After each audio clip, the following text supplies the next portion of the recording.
The Gospel of John, chapter 2, verse 13. The Passover of the Jews was near, and Jesus went up to Jerusalem. In the temple, he found people selling cattle, sheep, and doves, and the money changers seated at their tables. Making a whip of cords, he drove all of them out of the temple, both the sheep and the cattle. He also poured out the coins of the money changers and overturned their tables. He told those who were selling the doves, "Take these things out of here. Stop making my Father's house a marketplace." His disciples remembered that it was written, "Zeal for your house will consume me." The Jews then said to him, "What sign can you show us for doing this?" Jesus answered them, "Destroy this temple, and in 3 days I will raise it up." The Jews then said, "This temple has been under construction for 46 years, and will you raise it up in 3 days?" But he was speaking of the temple of his body. After he was raised from the dead, his disciples remembered that he had said this, and they believed the scripture and the word that Jesus had spoken. The grass withers and the flower fades, but the word of the Lord lives forever. And this is the word of the Lord. All thanks be to God.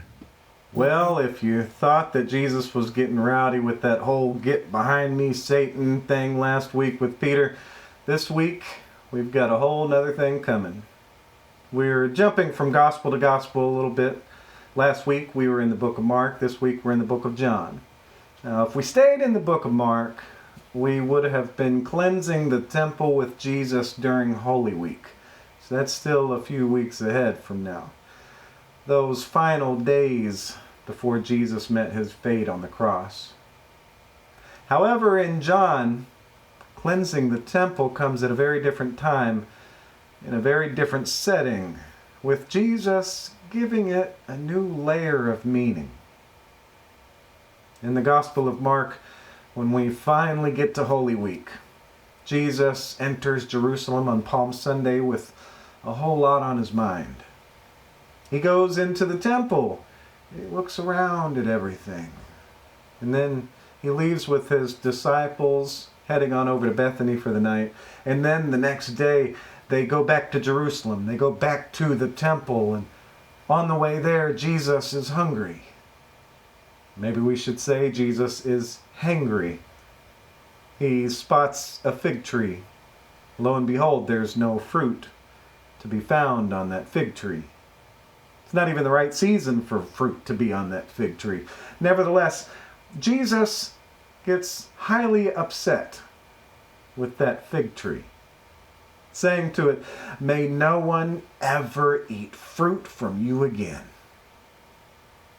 The disciples heard him say it. Seems like they may have overheard him say it. Of course, there's a lesson in this. What good is a fig tree that's not bearing fruit? Although in Mark, it's not portrayed to be such a lesson as much as Jesus lashing out. He was stressed out, hangry, seeing his own death just around the corner, already grieving the loss of his own life. It's at that point in Mark when Jesus goes in to cleanse the temple. In that account, Jesus goes back into the temple and he just explodes with an angry reaction, so fed up with how the temple was being desecrated that he drives out the animals and the people, knocking over tables, spilling the money on the floor, kind of like how he exploded with that curse on the fig tree for not bearing fruit.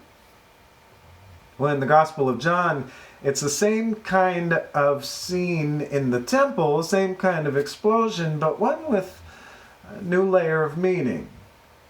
One in a different setting, at a different time along in his ministry, very early in his ministry, long before his own death, long before Lazarus' death, long before John the Baptist's death. In John, Jesus doesn't seem to be in the middle of his grief when this happens.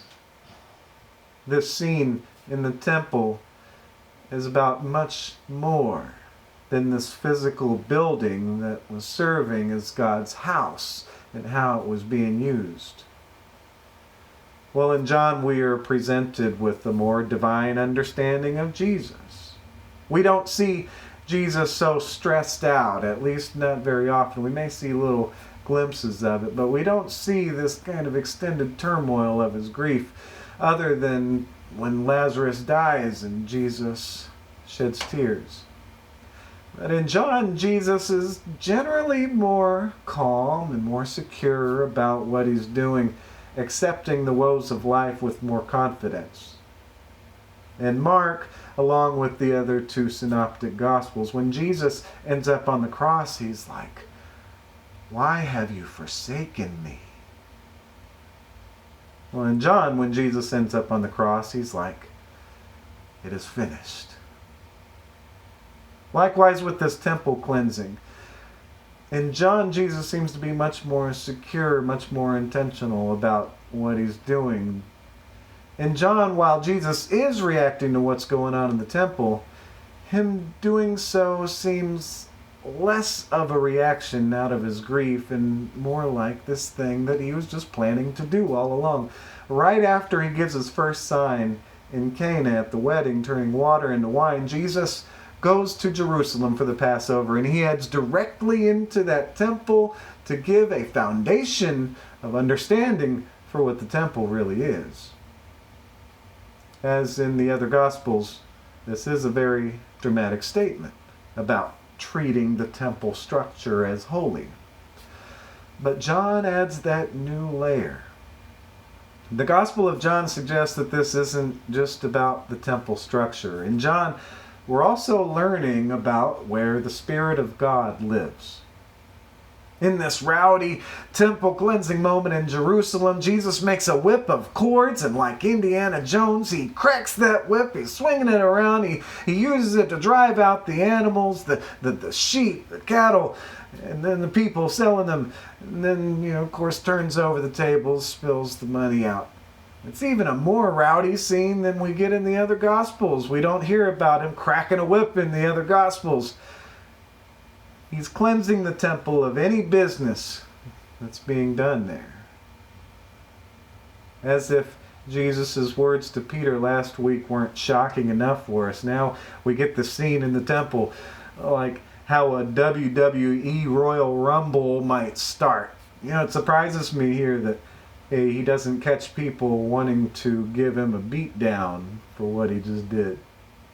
In Nazareth, in the book of Luke, people try to throw Jesus off of a cliff for using messianic words of Isaiah to define his own ministry.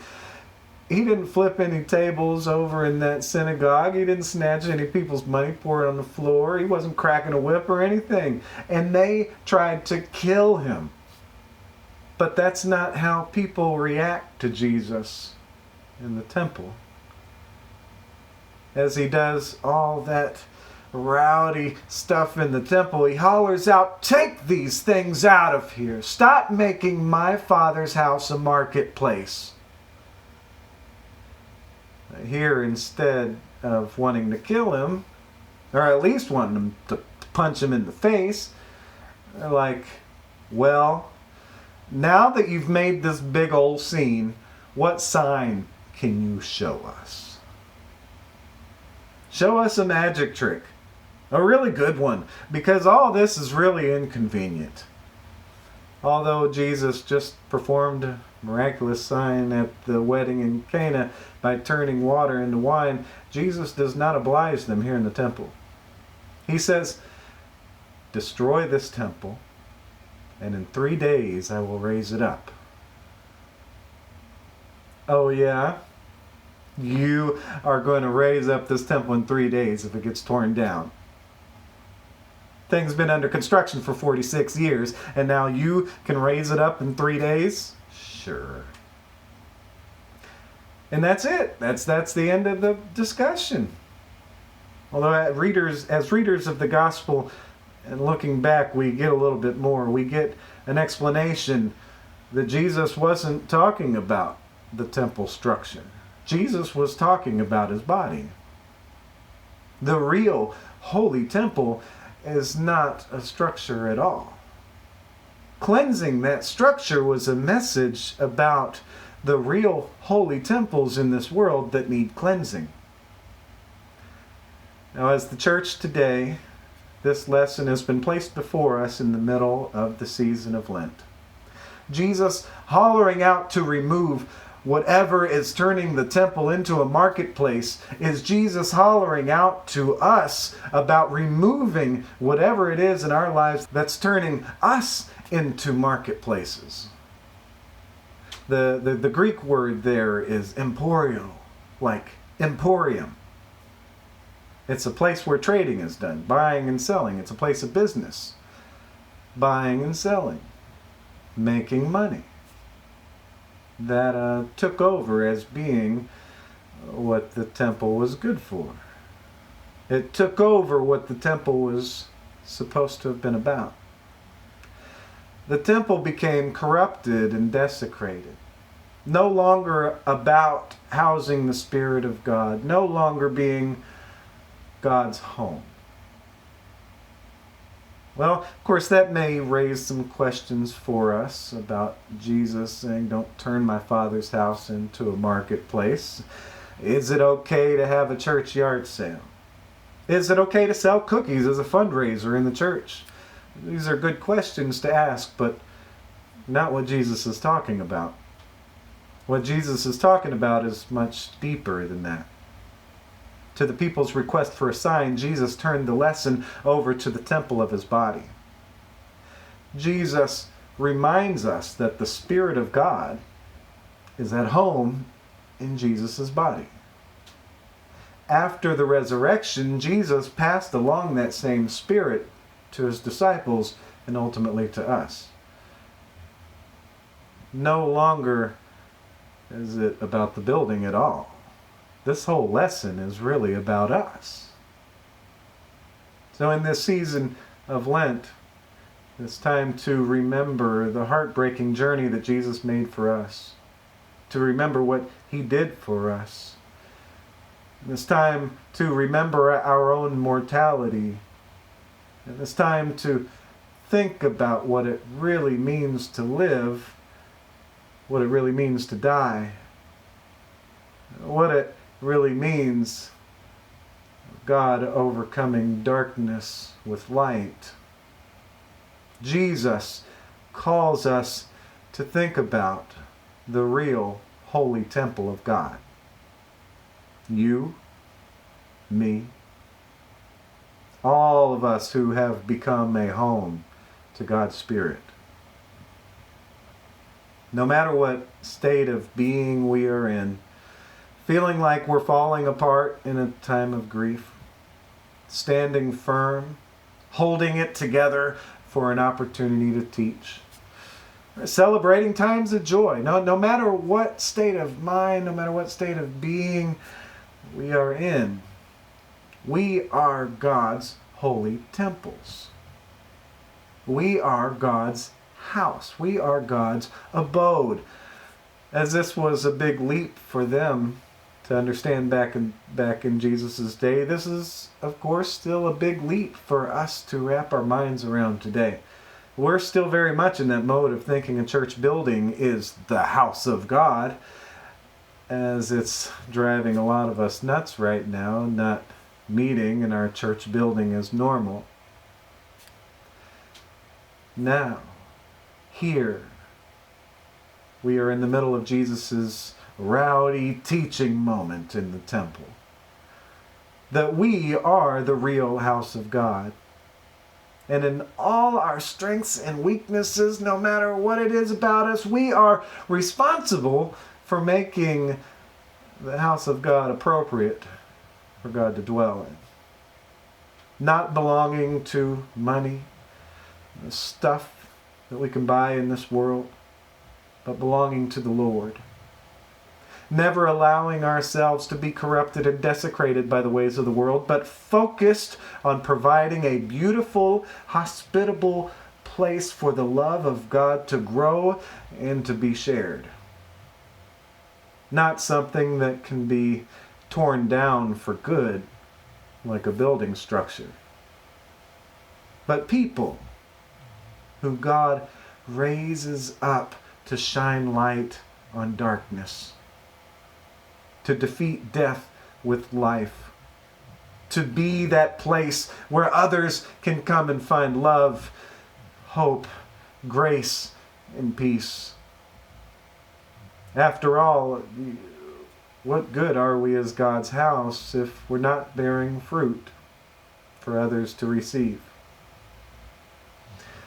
Throughout this season of Lent, may our Lord Jesus Christ continue cleansing our minds, cleansing our bodies, cleansing our souls. And may we participate with Jesus in that process. May we step up to bear the fruit the world needs.